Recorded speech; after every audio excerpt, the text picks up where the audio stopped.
जय हिंद एवरीवन। अगर आप पूरे भारत में किसी भी राज्य से हो, चाहे आप मेल हो या फीमेल हो, अगर आप तैयारी कर रहे हो इंडियन आर्मी की, आपका सपना है इंडियन आर्मी में जाने का, अगर आप ओवर एज हो चुके हो दोस्तों, आज की वीडियो आप सभी के लिए बहुत ज़्यादा फ़ायदेमंद रहने वाली है। आज हम बात करेंगे इंडियन आर्मी में, भारतीय सेना में वैकेंसी निकाली गई है।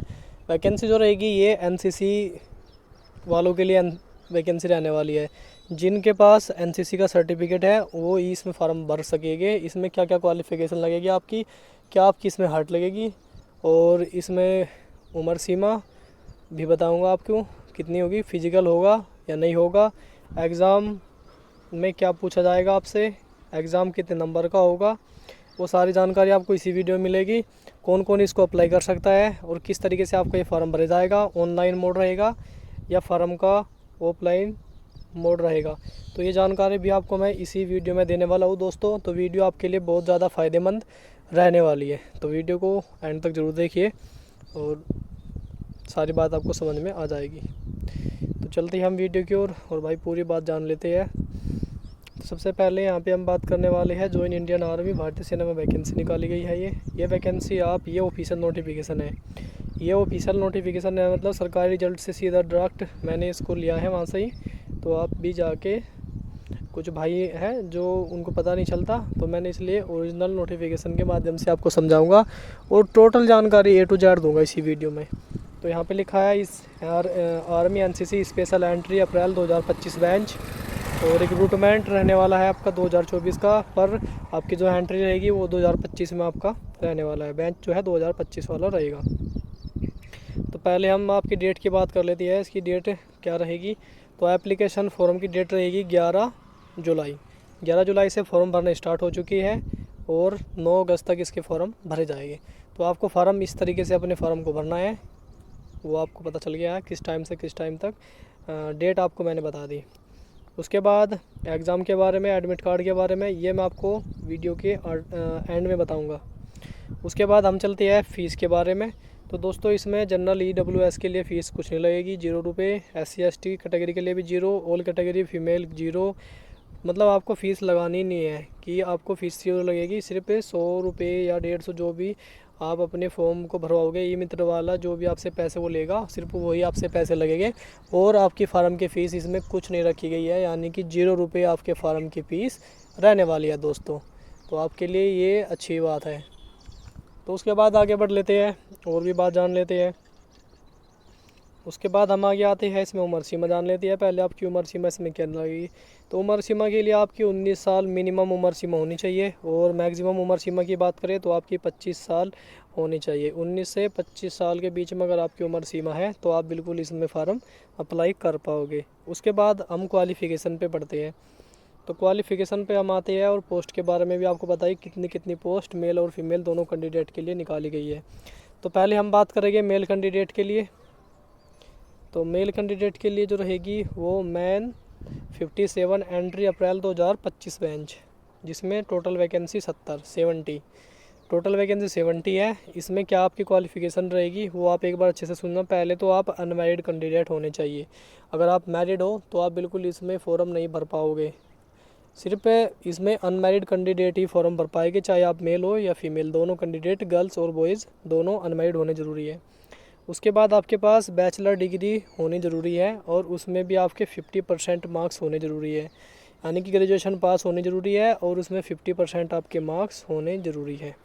उसके बाद फिर एक और इसमें आपकी जो रहेगी, उसके बाद आपके पास NCC का C सर्टिफिकेट होना भी ज़रूरी है, यानी कि तीनों टर्म आपकी होनी ज़रूरी है। उसके बाद ही आप अपने फॉर्म को भर सकते हो। पहले नंबर पे अनमैरिड, दूसरे नंबर पे ग्रेजुएशन पास, 50% मार्क्स, NCC का C सर्टिफिकेट होना।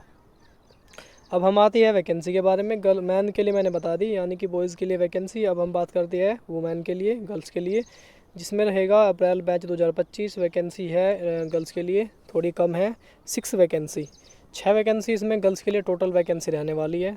थोड़ी वैकेंसी कम है पर आप इस पर नहीं जाना है। आपको सिर्फ एक ही वैकेंसी पर फाइट करनी है। आपको सिर्फ क्या चाहिए, आपको सिर्फ एक वैकेंसी चाहिए, और उसके लिए आपको लड़ना है, उसके लिए आपको अपनी मेहनत करनी है। वो आपका परफॉर्मेंस जितना अच्छा होगा, जितनी अच्छी आपकी डील्स होगी, उस पर आपको सिलेक्शन दिया जाएगा। चलो वो भी हम जानते हैं। आगे आपका सिलेक्शन प्रोसेस की बात करेंगे किस तरीके से होगा। तो अब हम आ जाती है आपके सिलेक्शन प्रोसेस पर कि आपका सिलेक्शन प्रोसेस इसमें किस तरीके से होने वाला है दोस्तों। तो सबसे पहले आपको फॉर्म भरना है। फॉर्म भरने के बाद आपका होगा इसमें इंटरव्यू। उसमें आपकी ट्रायल भी होगी। इंटरव्यू में सारी चीज़ें आपसे पूछा जाएगी, ट्रायल से रिलेटेड ही आपसे पूछा जाएगा।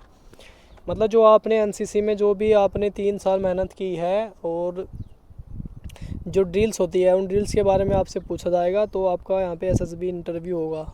तो अच्छे लेवल का इंटरव्यू यहाँ पे होने वाला है आपका। तो आपको पहले से ही अच्छी अपनी प्रिपरेशन करनी है ताकि आप अपना इंटरव्यू क्वालिफाई कर पाओ, फेल ना हो। वो आप पर डिपेंड पड़ेगा आपका इंटरव्यू में कितने मार्क्स बनते हैं, उसके अकॉर्डिंग ही सिलेक्शन आपका तय होगा। जब आप इतना आगे कर जाओगे उसके बाद आपका थर्ड स्टेज में आपके डॉक्यूमेंट वेरिफिकेशन। डॉक्यूमेंट में आपके पास एनसी का सर्टिफिकेट और अनमैरिड का सर्टिफिकेट होना ज़रूरी है, और आपके पास ग्रेजुएशन पास के डॉक्यूमेंट 10th के 12th के, और आपके चरित्र प्रमाण पत्र, कैरेक्टर सर्टिफिकेट वगैरह ये और सब कुछ होना ज़रूरी है आपके पास। ये सारे डॉक्यूमेंट ज़रूरी है और सारे डॉक्यूमेंट आपके लेटेस्ट बने होने चाहिए। 3 मंथ से पहले आपके सारे डॉक्यूमेंट बने होने चाहिए। उसके बाद फ़ोन नंबर पे आता है आपका मेडिकल चेक। मेडिकल एग्ज़ाम होता है आपका। मेडिकल एग्ज़ाम आर्मी में आप किसी भी ट्रेड में फॉर्म भरो तो सबका इक्वल ही मतलब एक जैसा ही मेडिकल एग्ज़ाम होता है। आर्मी की बात कर रहा हूँ मैं, पैरामिलिट्री की नहीं, ओनली मिलिट्री की बात कर रहा हूँ। मिलिट्री में सभी ट्रेड के लिए जो मेडिकल एग्ज़ाम है वो बिल्कुल सेम होता है। फुल बॉडी चेकअप होती है आपकी, ऊपर से नीचे तक सारी चीज़ें आपकी चेक होती है। ये बात आप अच्छे से ध्यान कर लेना। कोई भी आपकी बॉडी में कोई सर्जरी ज़्यादा है, सर्जरी छोटी हो चाहे बड़ी हो, उसका पॉइंट आपको मिलेगा 100%। तो ध्यान रखना है, अपने आप को स्वस्थ रखना है और सेफ रखना है भाई। अगर आप तैयारी कर रहे हो गवर्नमेंट की और आपका सपना है इंडियन आर्मी में ज्वाइन करने का, तो बिल्कुल आपको अपने आप को बचा के रखना है, चोट नहीं लगने देनी है। सबसे बड़ी बात है अपने आप को बचाना है और पुलिस केस से दूर रहना है, क्योंकि पुलिस केस में अगर मान लो आपका नंबर भी आता है, अगर आपकी ज्वाइनिंग भी आ जाती है, अगर आप पर केस वगैरह हो जाता है तो आपकी ज्वाइनिंग भी कैंसिल कर दी जाएगी। तो इस चीज़ से आपको बिल्कुल ध्यान रखना है, पुलिस केस में नहीं पड़ना है, पुलिस केस से दूर रहना है और अपनी तैयारी करते रहना है। तो दोस्तों ये 4 स्टेज है आपके। पहले स्टेज में आपका एप्लीकेशन, उसके बाद आपका इंटरव्यू, फिर 3rd नंबर पे आपके डॉक्यूमेंट, 4 नंबर पे आपका मेडिकल और लास्ट में आपको मिल जाएगा ज्वाइनिंग लेटर। तो ये 4 स्टेज में होकर आपका सिलेक्शन प्रोसेस होने वाला है इस तरीके से। और जो इसमें कैंडिडेट एलिजिबल है वो बिल्कुल इसमें फ़ार्म अप्लाई ज़रूर करें। अच्छा मौका है, सुनहरा मौका है आप सभी के लिए, वो भी आर्मी में डायरेक्ट ज्वाइन होने का एज ए ऑफिसर के तौर पे। तो दोस्तों ये थी कंप्लीट जानकारी। आशा करती है आपको वीडियो पसंद आई होगी। अगर आपका कोई क्वेश्चन है तो आप मुझे कमेंट कर सकते हो या इंस्टाग्राम पे भी मैसेज कर सकते हो भाई। यहाँ पे भी आपको पूरी जानकारी मिल जाएगी और सीधा आप चाहे तो कॉल कर सकते हो, मैसेज कर सकते हो। आशा करते हैं आपको वीडियो पसंद आई होगी। ऐसे फ़ायदेमंद वीडियो के लिए हमसे जुड़े रहो। मिलेंगे नेक्स्ट वीडियो में, तब तक के लिए जय हिंद, जय भारत।